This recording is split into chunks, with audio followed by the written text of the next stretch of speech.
Lala Legacy, and welcome back to another episode of Cinderella Phenomenon. So, let's jump right back in.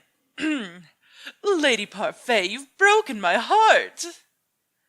You are very good at healing your broken heart by now, Rumpel. Oh, goodness. Anyway, I'm sorry to interrupt. I only needed to speak with Annice to make sure she doesn't need any help with a particular list. A list? A list of herbs for me. Annice has been nice enough to gather herbs for me. Lady Parfait, is this about your body? What's wrong with your body? It's nothing to concern yourself with, Princess. My body is just a little frail because of the burden on it. That's right. Parfait mentioned having to bear the crystallum. The crystallum Lucas. Or Lucius, I don't know. A thought occurs to me as I look at her more closely. Wait, couldn't you use magic to heal yourself? Parfait shakes her head and sighs. I don't have the ability to heal. None of us do. Except for one particular witch who calls herself the Witch Doctor. Witch Doctor? Is something wrong? Rumpel shakes his head and gives her a wistful smile. That name just sounds familiar. It's likely you heard about her from someone else before. Humans do know of her existence, after all. A witch? She's not a fairy. For some reason, I had thought fairies would be more likely to heal people, not witches. She is indeed a witch, that is what they say. Though I have never met her myself. She is the only one who can heal illnesses with magic. She doesn't associate with other witches, though. She keeps to herself. Nobody has known where to find her for a very long time. Suffice it to say, we could never seek out help from her, even if we wanted to. Parfait shakes her head. No, unfortunately not. Rumpel looks grim, but Parfait quickly dissipates the gloomy atmosphere with a clap of her hands. If Delora was here, she would say, all right, story time is over. That was all very interesting. Interesting, but it does not really help anyone. Your body is that way because of the Great War, then. Like I told you before, the Great War has made my body a lot weaker. This is something that cannot be healed, and I don't have an heir, so... Parfait looks about ready to say something, but goes silent. She has a sad look on her face, but I don't understand why. Annice immediately speaks up. I think it'll be okay, Lady Parfait. I was actually going to go on an errand run in a few minutes. Do you need any help? I would be more than happy to escort a lovely lady like yourself around town. Annice pulls a list out from her bag nearby and holds it out. There are only a few items on the list as far as I can see. Don't worry about it, Rumpel. It's not all that much. It's not much at all. Rumpel stares at the list. His expression suddenly smooths into something more serious. May I have that? Annice hands him the list, and slowly he takes a pen out from his pocket. I stare as he looks over the list quietly, and then scribbles some things down on the bottom. Afterwards, he hands it over to Annice. I've added some things that might be helpful. The herbs on that list are for joint pains, and you might want something a little more general. How does he know all that? Everyone is staring at Rumpel with wide eyes. Even Parfait looks impressed. You've used herbs before, Rumpel? Maybe. I don't remember, but for some reason names came to the top of my head as I was looking at the list. Thank you. It is always my pleasure to help a lovely lady. Now, Annice, please let me accompany you to town. I would love to help with whatever I can. More names might come to me. That sounds nice. Thank you, Rumpel. Rumpel turns to me, a mischievous smile on his face. Whenever he looks at me like that, I know he's going to suggest something ridiculous. Princess Melody should accompany us for the experience. I do not need experience. How are you going to shower people with compliments if you know nothing about them? Being out in town will be good for you. Rumple has a point. The more you expand your world, the more willing you are to learn more about people. I do not need to be lectured. Oh, Princess, it wasn't meant to be a lecture. I'm just letting you know that experience is invaluable. Come on, Princess, let us escort the lovely Annice around town. Oh, what about your work? Rumple puts a finger to my lips and grins. No one seems to have thought of that, so it will be our little secret. I slap his hand away, but he grins at me jovially. How did I get dragged into this? Please don't stay out too long. We won't.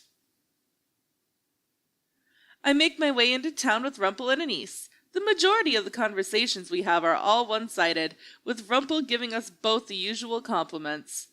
He never seems to tire of it. Rumple helps Annice pick certain herbs and a few other medications, and accepts all of the compliments she gives him with a triumphant smile.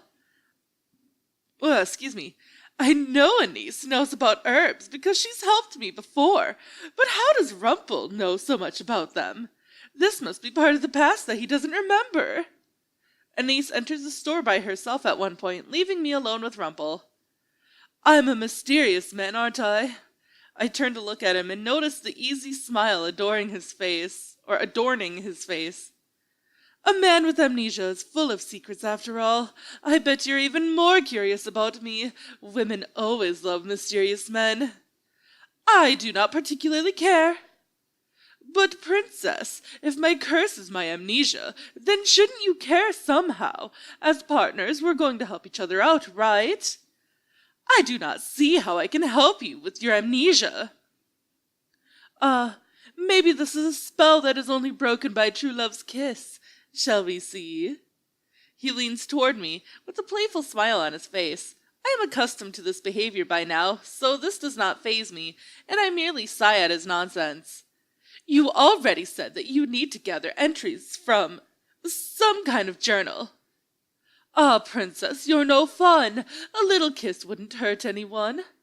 I would die before I kiss you. Princess, that's so sad. He says that, but he's smiling. Why is he so unfazed by everything I say to him? You only ever have terrible suggestions. It was a mistake to trust you might have good advice. But I have great ideas. You haven't helped me with my curse at all. I have been trying, though. You haven't even told me how to get a good deed.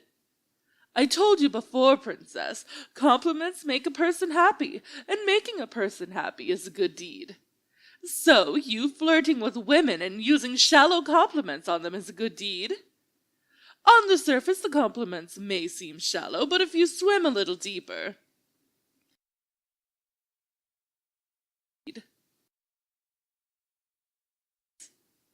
All you have to do is listen to people, sympathize with them, maybe get to know them, and you can make them happy by doing even small things for them. Women enjoy the compliments, Princess.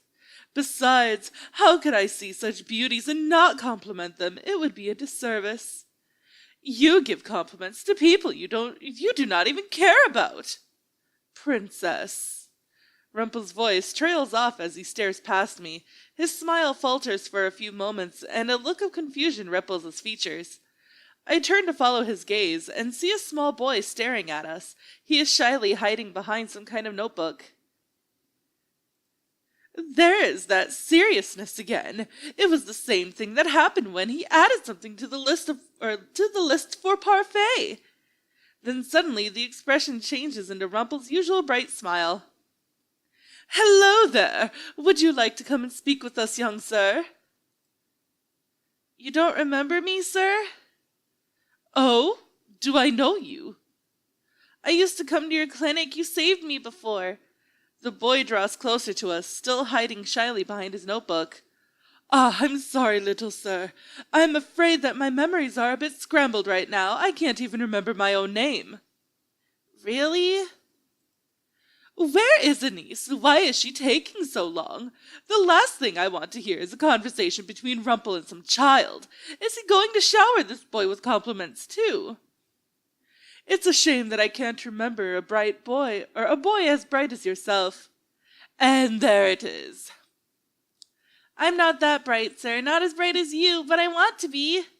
He holds up his notebook, which has a small name scribbled in the corner.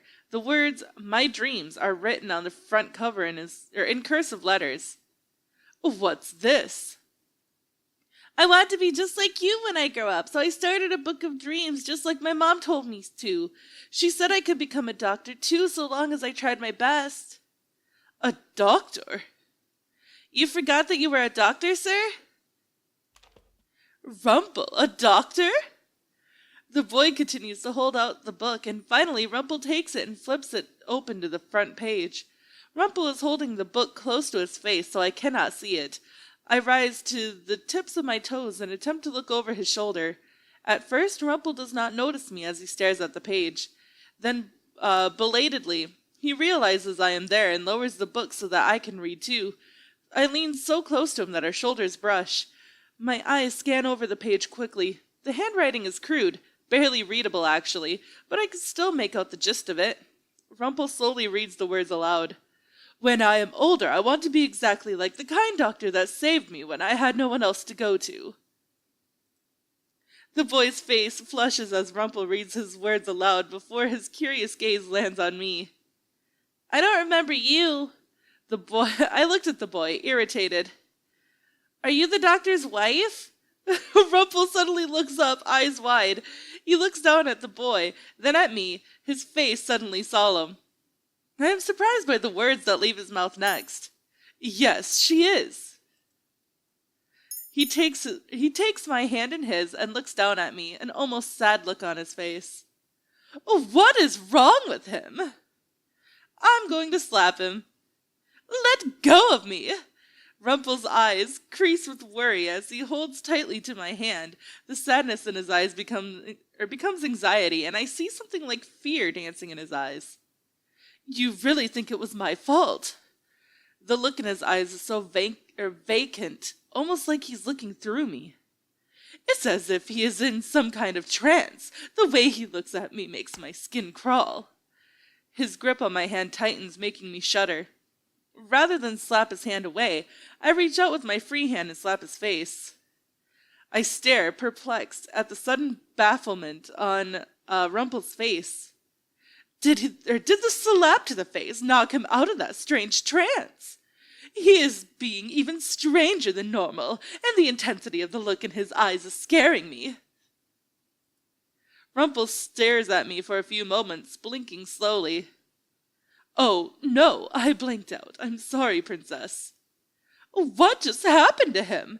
The way he was speaking was so strange, almost like he was in some kind of trance. But I know how people are. They lie and they put on faces. I'm sorry for spacing out. If I invaded your space, then I am sorry. You are apologizing. Rumpel puts a hand to his cheek where I slapped him. I think I deserved that. Thanks for getting me out of whatever that was. All at once, the sheepish smile breaks into something cheerful again. He is still smiling at me, even though I was so curt with him. Rumpel is so confusing. The boy looks bewildered. Don't worry about that, little sir. This one here is a feisty thing. I deserved whatever she just did. So she's not your wife, sir? Rumpel looked a little surprised, and then he laughs. Unfortunately, no. The beautiful lady here is not my wife. Rumpel absently rubs the back of his neck as he looks up at the sky. I'm not entirely sure of what just happened, but it seems like I recovered something very important today, or the beginnings of something important. Something important? Is he talking about a memory? He hands the book back to the boy, then he leans down and sets a hand on the boy's head. A bell chimes behind us as Annice comes out of the store, carrying a bag filled with what I assume are herbs and medicines. The boy once again cowers behind his book. Ah, who's this? The wonderful little sir that helped me regain a very important memory. An important memory? Rumpel stands, looking triumphant. I, my good lady, am a doctor. Oh, really? Truly. Rumpel turns back to the boy, who he asks a few more questions. He even asks the boy his name, but much to my surprise, the boy shakes his head. I'm sure you told me your name, but I don't remember it. It is like my curse. No one remembers me being a princess, and no one remembers Rumpel's true name. Rumpel thanks the boy again many times over, and even buys him a few pieces of candy. The boy's eyes are practically glowing with excitement, and he does not stop smiling. After we see him off and start to head back to the tavern, I begin to contemplate. I'm curious about something. Oh? You said that you needed to fill your journal with memories in order to get them back, but the journal you just read wasn't yours. It appears not. It seems that the 3 entries that triggered my memories just need to be written by people I know. Reading them triggers a memory, and then the full entry probably appears in my journal. I ought to check it when I get back. I see. But even without looking into the entry, a memory came to your mind? Rumpel gives a short, distracted nod.